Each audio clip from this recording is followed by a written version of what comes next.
More than 40 people were killed and more than 100 injured in a terrorist attack at a concert hall outside Moscow. According to preliminary statistics from the FSB, the incident caused heavy casualties. Ukraine denied its involvement at the first time, and the international terrorist organization Islamic State claimed responsibility, but the statement has not been verified. Putin had just been elected president, and the incident dealt a heavy blow to him. Tomorrow and accidents, you never know which one will come first. A terrorist attack on the outskirts of Moscow at night that has not been seen in years has claimed the lives of 143 Russians, many of them children. The tragedy occurred on March 22 in a concert hall outside Moscow. The concert hall is huge, said to have a capacity of more than 6,000 people, when the famous Russian rock band Picnic was performing. Videos on social media showed multiple gunmen in camouflage uniforms suddenly breaking into the concert hall, shooting at anyone and screaming, but the gunmen were strafing, and many of them had fallen under the guns before entering the concert hall. The gunmen then broke into the concert hall, and a major tragedy occurred. The casualties were extremely severe, and in the video, many people had to lie on the ground to avoid gunfire. According to preliminary statistics from the FSB, 143 people were killed and hundreds of people injured in the incident. The gunners also threw grenades or incendiary grenades, causing a major fire. Watching the video, the entire concert hall was then engulfed in flames. Moscow Mayor Sobyanin mourned that this was a great tragedy.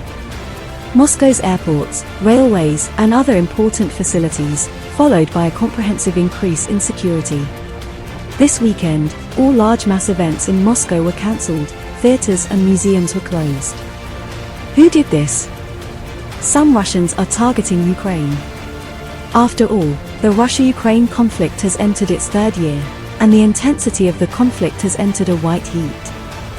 Former Russian President Dmitry Medvedev warned that if Ukraine's involvement in this terrorist attack is confirmed, then all those involved must be tracked down and killed without mercy, including the state officials who committed this atrocity. But Ukraine denied it at the first time. Ukrainian presidential advisor Podolyak stated that this was a terrorist attack, and Ukraine had absolutely nothing to do with it and that everything in this war will only be decided on the battlefield. The United States also immediately expressed its condolences, declaring that the White House was with the victims of this horrific attack.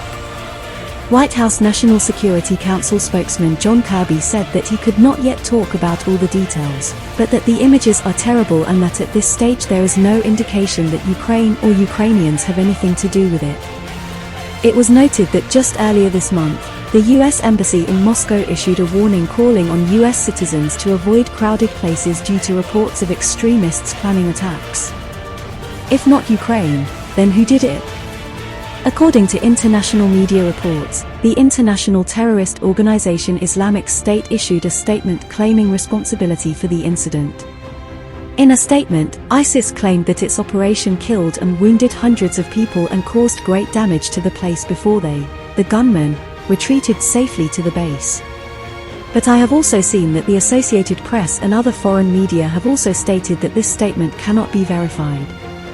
The UN Security Council also immediately issued a statement condemning this as a heinous and cowardly terrorist attack. Finally, what do we think about this? First, it was a well-planned attack. There is no doubt that the terrorists must have been carefully planned, regardless of where they came from. Instead of the city center, they chose the outskirts of Moscow, and they also chose a concert on the weekend.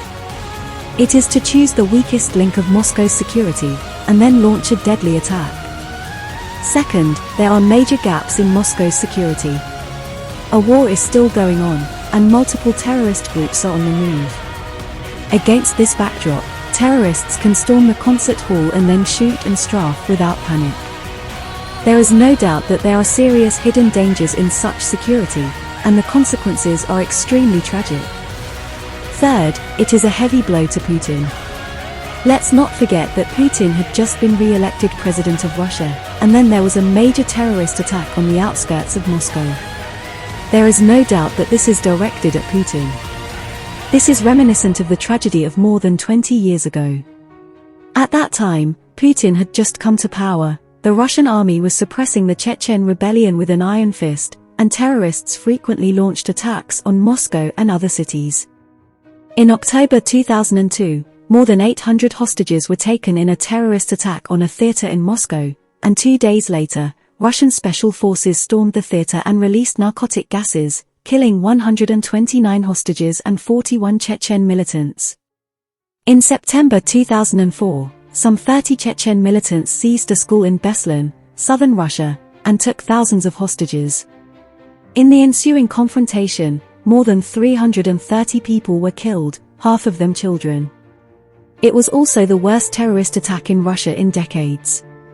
It was also at that time that the young and vigorous Putin said this about the terrorists: "Forgive them is God's business, and our task is to send them to God, to shoot them at the airport if they are caught at the airport, and to drown them in the toilet if they are caught in the toilet." Putin won the war in Chechnya. 20 years have passed, Putin is still the same Putin, the Russian-Ukrainian conflict is going on tragically, and the terrorist attack has hit Moscow hard. That evening on the outskirts of Moscow was particularly pathetic. Moscow does not believe in tears, and next, how will Putin respond?